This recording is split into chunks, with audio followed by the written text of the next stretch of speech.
गोरखनाथ मंदिर परिसर में कुश्ती प्रतियोगिता का आयोजन। सीएम योगी बोले, यूपी के खिलाड़ियों ने अलग अलग खेलों में पाया अच्छा मुकाम। पुलिस वर्ल्ड चैंपियन में यूपी नंबर 1।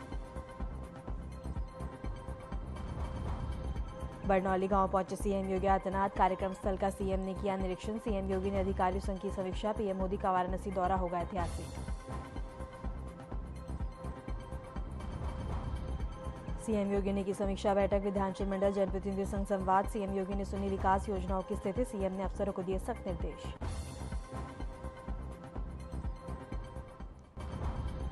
ऑपरेशन महादेव पर घबराए अखिलेश। कहा, संसद में चर्चा से एक दिन पहले ही क्यों आतंकियों का एनकाउंटर। ऑपरेशन सिंदूर को लेकर भी साधा निशाना।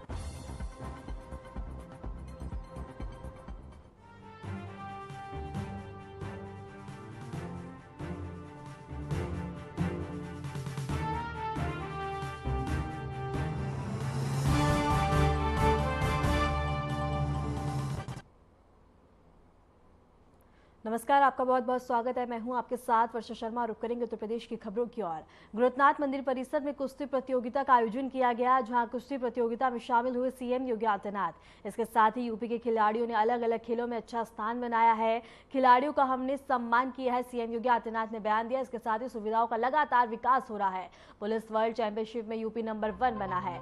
इसके साथ ही सबकी बड़ी खबर है, जहां बता दें कि गोरखनाथ मंदिर परिसर में कुश्ती प्रतियोगिता का आयोजन किया गया, जहां सीएम योगी आदित्यनाथ ने कहा कि यूपी के खिलाड़ियों ने अलग अलग खेलों में अच्छा मुकाम पाया है। इसके साथ ही उन्होंने कहा कि पुलिस वर्ल्ड चैंपियनशिप में यूपी नंबर 1 बना है। सबकी बड़ी खबर है, जहां बता दें कि गोरखनाथ मंदिर परिसर में कुश्ती प्रतियोगिता का आयोजन किया गया, जहां सीएम योगी आदित्यनाथ ने कहा कि यूपी के खिलाड़ियों ने अलग अलग खेलों में अच्छा मुकाम पाया है।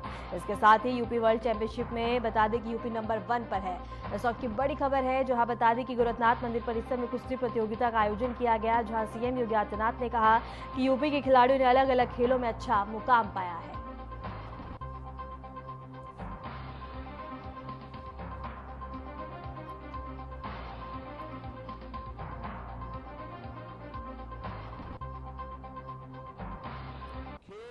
खेल गतिविधियों के बारे में पिछले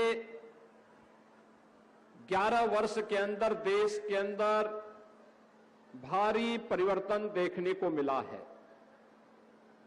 आप याद करिए, खेल और खेल की गतिविधियों के बारे में 2014 में देश के अंदर प्रधानमंत्री मोदी जी ने खेलो इंडिया खेलों की घोषणा की थी और उन्होंने उस समय देश के युवाओं को, हर एक उम्र के नागरिकों को खेल और खेल की गतिविधियों के बारे में, उसकी उपादेयता के बारे में अवगत करा करके उन गतिविधियों के जुड़ने के लिए आह्वान किया था। हमारी भारतीय संस्कृति प्राचीन काल से ही इस बात को मानती रही है कि शरीर माध्यम खलु धर्म साधनम, यानी धर्म के जितने भी साधन हैं वे एक स्वस्थ शरीर से ही संभव हो सकते हैं। और स्वस्थ शरीर का मतलब आपकी नियमित दिनचर्या, अनुशासित दिनचर्या एक स्वस्थ शरीर का प्रथम पाठशाला है। ये नियम और संयम के बाद किसी न किसी एक खेल के साथ जुड़ना आपको आजीवन आरोग्य बनने के लिए यह एक नई प्रेरणा।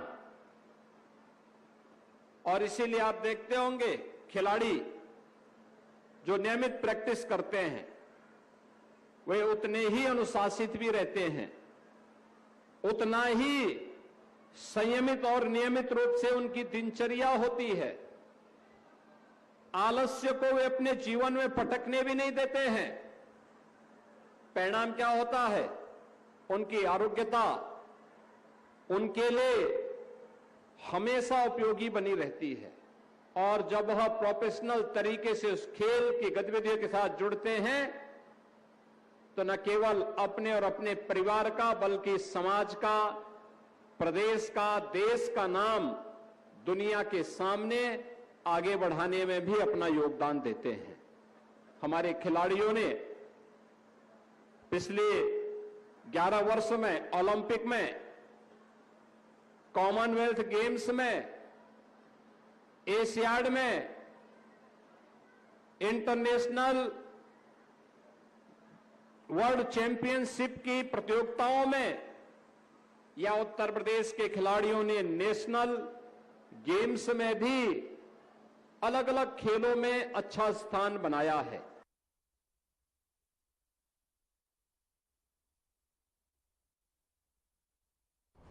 खबर वाराणसी से है, जहां सेवापुरी क्षेत्र स्थित बनौली में प्रधानमंत्री नरेंद्र मोदी की प्रस्तावित जनसभा को लेकर तैयारियां तेज होती हुई दिखाई दे रही हैं। इसी क्रम में मुख्यमंत्री योगी आदित्यनाथ ने जनसभा स्थल का स्थलीय निरीक्षण किया। निरीक्षण के दौरान मुख्यमंत्री ने अधिकारियों को निर्देश दिए कि आयोजन स्थल पर सुरक्षा, यातायात और जन सुविधाओं की सभी व्यवस्थाएं सुचारू ढंग से पूरी की जाएं। उन्होंने सभा स्थल की साफ सफाई, बैठने की व्यवस्था और वीआईपी प्रोटोकॉल के पालन को लेकर भी आवश्यक दिशा निर्देश दिए।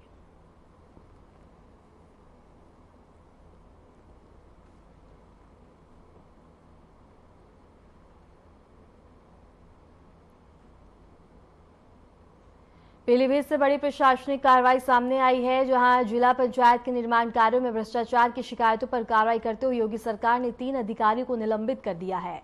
निलंबित अधिकारियों में एएमए हरकिम सिंह और अभियंता कल्पना सिंह और जेई गोपाल बाबू शामिल हैं। आरोप है कि पूरनपुर क्षेत्र में बिना स्थलीय सत्यापन के निर्माण कार्यों का भुगतान किया गया और दस्तावेजों में लापरवाही बरती गई है।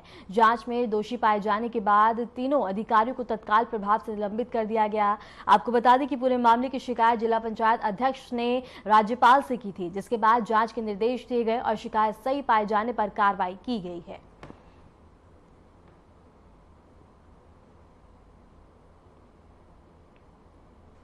खबर आगरा से है, जहां एक मौलाना द्वारा डिंपल यादव पर की गई अभद्र टिप्पणी को लेकर राज्य महिला आयोग सख्त हो गया है। आयोग ने मौलाना को नोटिस जारी कर स्पष्ट किया है कि किसी को भी महिला पर अभद्र टिप्पणी करने का कोई अधिकार नहीं है। महिला आयोग अध्यक्ष ने आगरा में जनसुनवाई के दौरान मीडिया से बातचीत में धर्मांतरण के बढ़ते मामलों पर चिंता जताई। उन्होंने कहा कि पूर्वांचल के इलाकों में बड़े स्तर पर धर्मांतरण की जानकारी मिली है, जिसमें खास तौर पर महिलाओं और नाबालिग बच्चियों को निशाना बनाया जा रहा है। महिला आयोग अध्यक्ष ने बताया कि भेष बदलकर और इसके साथ ही कलावा बांधकर और धर्म छुपाकर दोस्ती करने वाले सरगना सक्रिय हैं, जो बाद में धर्मांतरण कराते हैं। महिलाओं को इस पूरे नेटवर्क से सतर्क रहने की सलाह दी गई और आयोग की ओर से पूर्वांचल के अलग अलग जिलों में 10 दिन का प्रवास तय किया गया है, जहां जागरूकता कार्यक्रम चलाकर महिलाओं और युवतियों को सतर्क किया जाएगा।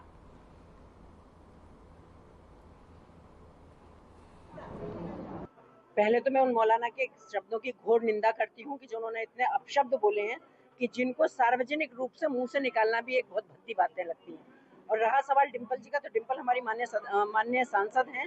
मैं किसी भी महिला के बारे में कह रही हूँ कि किसी को कोई अधिकार नहीं दिया है कि इस तरह की भाषा का उपयोग करें, क्योंकि मैं हर किसी को ये कहना चाहती हूँ कि वो चाहे पुरुष है चाहे महिला है, वो भी किसी कोख से ही जन्म लिया है, और वो जिस कोख से उन्होंने जन्म लिया है वो पहले किसी की बेटी थी, फिर किसी की बीवी बनी, और फिर उसके बाद वो उन जैसे लोगों की माँ बनी। तो कम से कम ये नहीं भूलना चाहिए कि हर घर में बेटियां भी हैं और महिलाएं। खबर श्रावस्ती से है, जहां रतनपुरवा गांव में एक नाबालिग के साथ 4 युवकों ने मिलकर दुष्कर्म किया। नाबालिग घर में शौचालय ना होने पर बाहर गई थी, तभी गांव के युवकों ने उसका अपहरण किया और बाइक पर बैठाकर उसे अपने साथ नेपाल ले गए, जहां उसके साथ 3 दिन तक बता दें कि दुष्कर्म किया गया और दुष्कर्म के बाद उसे पेट्रोल पंप पर छोड़कर फरार हो गए, जिससे पुलिस ने बरामद कर बता दें कि वन स्टॉप भेज दिया है।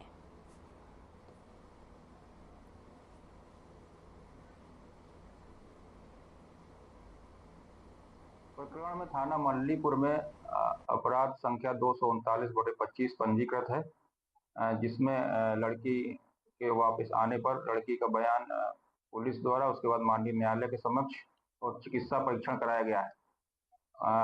पीड़िता की मां द्वारा प्रार्थना पत्र दिया गया कि उसके द्वारा गांव के कुछ लड़कों के द्वारा बलात्कार किया गया है। इस संबंध में और जांच कर फिर विवेचना में अग्रिम विधिक कार्रवाई की जाएगी।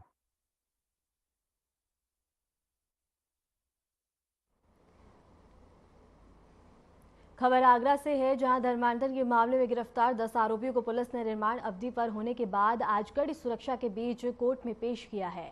मुख्य आरोपी कृष्ण उर्फ आयशा को भी कोर्ट में पेश किया गया और सुनवाई के बाद न्यायालय ने 6 आरोपियों को जेल भेजने के आदेश दिए, जबकि 4 आरोपियों को पुलिस की मांग पर 4 दिन की रिमांड पर भेजा गया। धर्मांतरण मामले में पुलिस की तफ्तीश लगातार जारी है।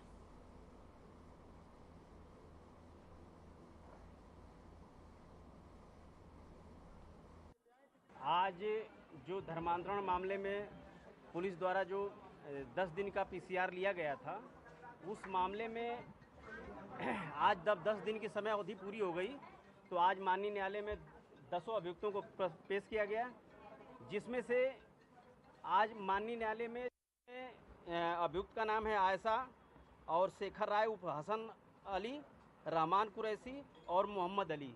इन चारों को माननीय न्यायालय के समक्ष पीसीआर के लिए पेश किया गया और माननीय न्यायालय द्वारा इनको शेष अवधि जो 4 दिन की बची है, उस दिन के लिए भी इनको पीसीआर की अवधि पीसीआर मिल गया है।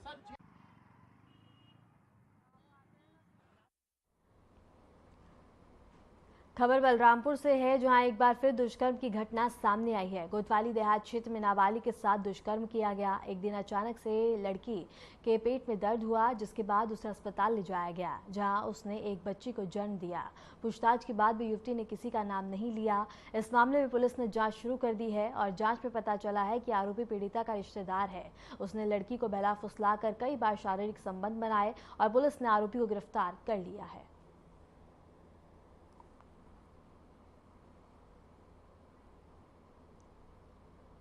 एक बच्ची के पेट में अपने घर पे अचानक दर्द हुआ, उसके बाद उसको महिला अस्पताल ले जाया गया, जहाँ पर चेक किया गया तो उसके पेट में 9 माह का गर्भ था, जिसका प्रसव हुआ, बच्ची पैदा हुई। सूचना पुलिस को प्राप्त हुई। पुलिस ने सो मोटो कॉग्निजेंस लेते हुए जा कर के उसके माता पिता से संपर्क किया। उनके द्वारा कोई भी जानकारी उन लोग को नहीं थी, न बच्ची ने उनको कुछ बताया था। अभियोग पंजीकृत किया गया। इसमें प्रभारी निरीक्षक कोतवाली देहात के द्वारा अथक परिश्रम करते हुए लड़की से कई बार वार्ता की गई, उसकी काउंसलिंग की गई। काउंसलिंग करने के बाद कई संदिग्धों को उसके सामने प्रस्तुत किया गया। उसके द्वारा पहचान की गई कि उसका दूर का रिश्तेदार गुल्ले और कमलेश, जो कि वहाँ पे आता जाता था, उसके द्वारा यह कृत्य किया गया है और उसी के द्वारा ये किए गए कृत्य से उसको बच्ची पैदा हुई। इसमें हम लोग जो बच्ची पैदा हुई है उससे डीएनए मिलान के लिए भी भेज रहे हैं। इसमें साइंटिफिक एविडेंस कलेक्ट करके फास्ट ट्रैक कोर्ट में इसका ट्रायल करा के इसको जो है शीघ्र ही सजा कराएं।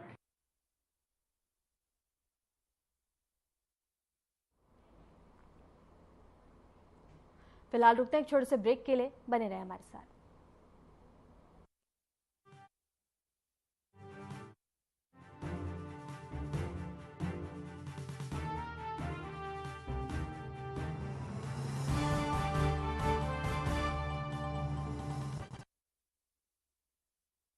नवाचारी और नवोन्मेषी शिक्षा व्यवस्था से युवाओं की आशाओं को नई उड़ान दे रहा है नया उत्तर प्रदेश।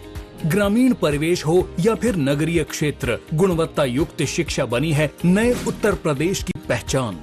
स्कूल चलो अभियान और शारदा प्रोग्राम जैसे अभिनव प्रयासों से ड्रॉप आउट दर में आई है उल्लेखनीय गिरावट। ऑपरेशन कायाकल्प और टैबलेट वितरण जैसे कदमों से डिजिटल शिक्षा को मिले हैं नए आयाम। बेसिक शिक्षा से हायर एजुकेशन तक शिक्षा में उठाए गए अभूतपूर्व कदमों से हुआ है एजुकेशन का ट्रांसफॉर्मेशन। अंत्योदय और बिना किसी भेदभाव के सबको समान शिक्षा का अधिकार बना है युवाओं के उज्जवल भविष्य का आधार। वर्ष 2017 के बाद डबल इंजन सरकार के अभिनव प्रयासों ने नए उत्तर प्रदेश की शिक्षा व्यवस्था में किया है युगांतकारी ट्रांसफॉर्मेशन। समान शिक्षा का अधिकार, डबल इंजन सरकार।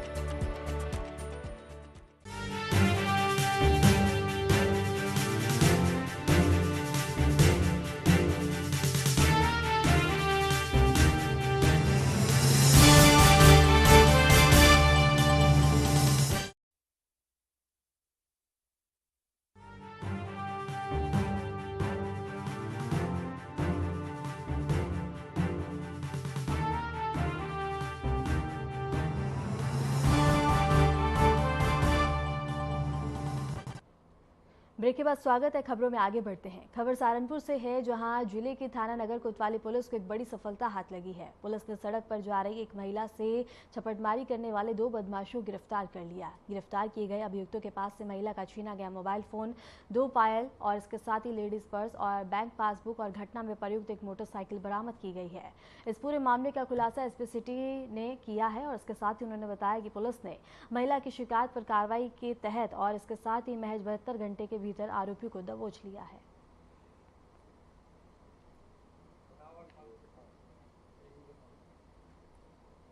मैं आपको अवगत कराना चाहूंगा कि दिनांक 26 जुलाई को थाना कोतवाली नगर क्षेत्र में एक छिनैती की घटना हुई थी, जिसमें पीड़िता, जिनका नाम है श्रीमती मीनू शर्मा, जो कि थाना मंडी क्षेत्र की निवासी हैं, वो जब थाना कोतवाली नगर क्षेत्र से जा रही थी तो कुछ दो अज्ञात व्यक्ति एक स्प्लेंडर मोटरसाइकिल के ऊपर बैठे हुए थे और उनके पास से गुजरते हुए उन्होंने उनका पर्स छीन लिया था।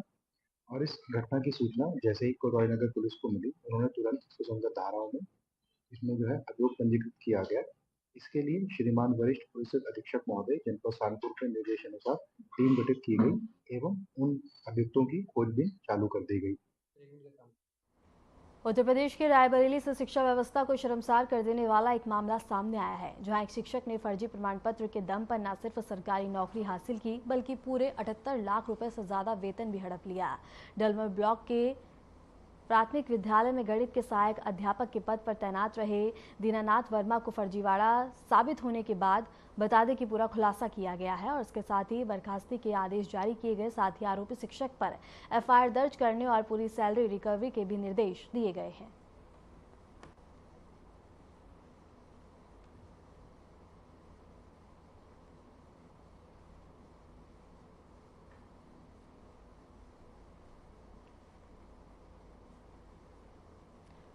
खबर अलीगढ़ से है, जहां से एक चौंकाने वाला मामला सामने आया है, जहां छत्तीसगढ़ में तैनात एक फौजी ने भाजपा बरौली विधायक जयवीर सिंह पर गंभीर आरोप लगाए।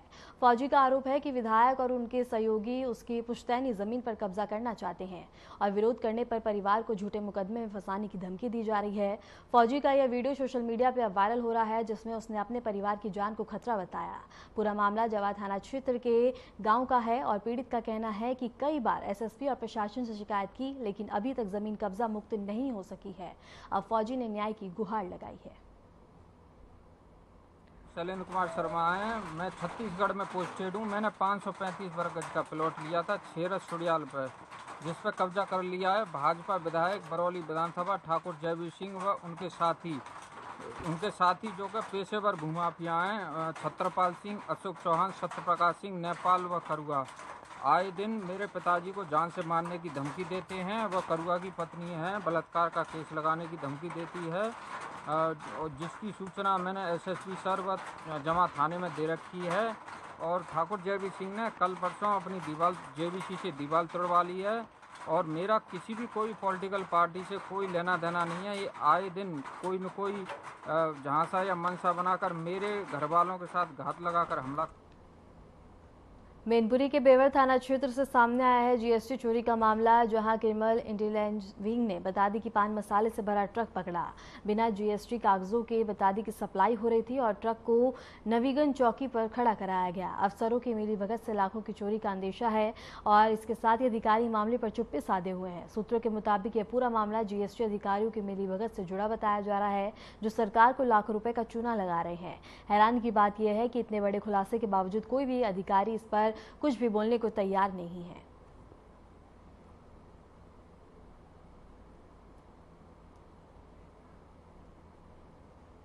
मेरठ से सनसनीखेज वारदात की खबर सामने आई है, जहां बता दें कि थाना क्षेत्र के सिंहपुर गांव के जंगल में कपड़ा फेरी करने वाले युवक को गोली मारकर हत्या कर दी गई।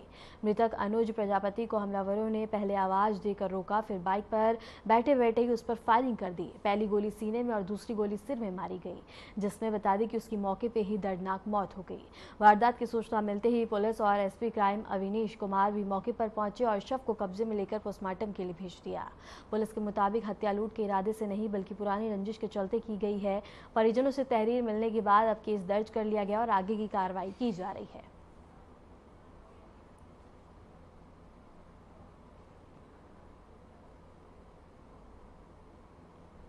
प्राप्त हुई थी कि थाना क्षेत्र परीक्षितगढ़ अंतर्गत ग्राम कोठी में वहीं के निवासी रोहित नामक युवक को गोली मार दी गई है।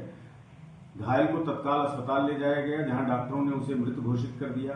मौके पे पुलिस और फील्ड यूनिट की टीम ने पहुंच के छानबीन किया। परिजनों द्वारा दी गई तहरीर के आधार पर गांव के ही उसके परिचित मयंक नामक व्यक्ति को आरोपित करते हुए इस प्रकरण में मुकदमा दर्ज किया गया। प्रारंभिक जानकारी में यह पता चला है कि इनकी किसी बात पर कहासुनी हो गई थी, जिसमें यह घटना आरोपी द्वारा कारित की गई। प्रकरण में जो नामजद आरोपी है मयंक, उसको गिरफ्तार कर लिया गया है और इस घटना में इस्तेमाल किया गया तमंचा भी बरामद कर लिया गया है और जो अग्रेतर विधिक कार्यवाही। खबर सीतापुर से है, जहां गांव में भ्रष्टाचार की शिकायत करना एक ग्रामीण को महंगा पड़ गया। ग्रामीण ने जब ग्राम प्रधान और पूर्व बीजेपी नेता बतादी की शंकर बख्श सिंह के खिलाफ शिकायत की तो प्रधान और उसके बेटे और भतीजे ने शिकायतकर्ता को लाठी डंडों से पीट दिया। घटना का वीडियो सोशल मीडिया पर अब तेजी से वायरल हो रहा है। घायल ग्रामीण को अस्पताल में भर्ती कराया गया और पीड़ित ने पुलिस से न्याय की गुहार लगाई है।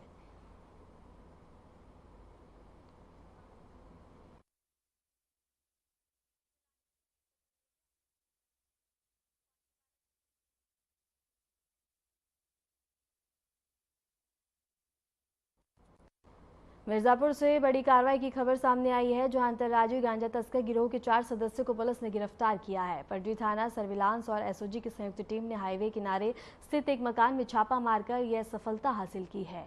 तस्करों के कब्जे से 54.5 किलो गांजा बरामद किया गया, जिसकी कीमत करीब 20 लाख रुपए आंकी गई है। साथ ही गांजा तस्करी में प्रयुक्त स्विफ्ट डिजायर कार भी जब्त कर ली गई है। सीओ सदर ने पत्रकार वार्ता में बताया कि आरोपी उड़ीसा से गांजा लाकर सप्लाई किया करते थे। गिरफ्तार तस्करों के खिलाफ पहले भी कार्रवाई हो चुकी है और पुलिस पूरे नेटवर्क की जांच में जुटी हुई है। एसएसपी साहब के निर्देशन में लगातार कार्रवाई चल रही है। इसी कार्रवाई के क्रम में कल रात में एसओजी टीम और थाना पटरी की टीम ने एक बड़ी कार्रवाई की है। मुखबिर की सूचना के अनुसार गांजा एक घर में होने की सूचना मिली थी। इस सूचना पर हमारी दोनों टीमों ने इसमें छापा डाला था। तलाशी के दौरान वहाँ पे 4 अभियुक्त मिले थे, जिनके निशानदेही पे 74.5 किलोग्राम गांजा बरामद किया गया था और एक गाड़ी मिली थी जिसमें गांजा की सप्लाई करते थे, स्विफ्ट डिजायर, वो भी बरामद हुई है तथा इनके पास से 10,000 रुपये भी बरामद हुए हैं। सीतापुर जनपद के ब्लॉक अंतर्गत ग्राम पंचायत में बता दें कि किवानी नदी पर पुल न होने के कारण ग्रामीणों को रोजाना भारी परेशानी का सामना करना पड़ रहा है। पुल के अभाव में ग्रामीणों ने सालों पहले बांस और लकड़ियों से अस्थायी पुल तैयार किया, जो अब भी उनके आने जाने का एकमात्र जरिया बना हुआ है। इस जर्जर और अस्थायी पुल से हर दिन बता दें कि शाहपुर और सकरन के कॉलेजों में पढ़ने वाले छात्रों समेत 300 से 400 ग्रामीणों का आवागमन होता है। बरसात के मौसम में यह समस्या और भी विकराल हो जाती है, जब नदी का पानी बांस के पुल के ऊपर से बहने लगता है, जिससे दुर्घटना का खतरा और भी ज्यादा बढ़ जाता है। स्थानीय लोगों का कहना है कि वे कई बार प्रशासन से पक्का पुल बनाने की मांग कर चुके हैं, लेकिन अब तक कोई ठोस कार्रवाई नहीं हुई है। ग्रामीणों की यह मजबूरी प्रशासन को अनदेखी का प्रतीक बन गई है, जहां हर दिन लोग अपनी जान हथेली पर रखकर नदी पार करने को विवश है। स्थानीय जनप्रतिनिधियों और प्रशासन से ग्रामीणों ने एक बार फिर अपील की है कि जल्द से जल्द नदी का पक्का पुल बनाया जाए, जिससे आवागमन सुरक्षित हो सके।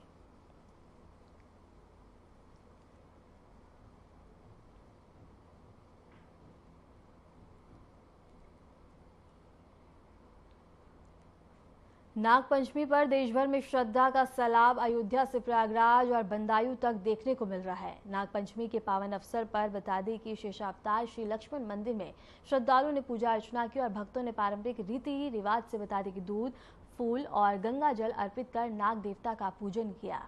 प्रयागराज के श्री नाग मंदिर में बता दें कि श्रद्धालु की भारी भीड़ देखने को मिली। सुबह से ही मंदिर परिसर में दर्शन और पूजन के लिए भक्तों का तांता लगा रहा। बदायूं जनपद में भी बता दें कि नाग पंचमी पर हर्षोल्लास के साथ मनाया गया। सिविल लाइन थाना क्षेत्र के जवारपुरी पुलिस चौकी नंगला मंदिर स्थित नाग देवता मंदिर में श्रद्धालु सुबह से ही लाइन में लगे नजर आए और भक्तों ने दूध, गंगा जल और फूलों से नाग देवता का पूजन किया और मंदिर प्रणाम में भंडारे का आयोजन भी किया गया। पूजा के बाद श्रद्धालुओं ने प्रसाद ग्रहण भी किया।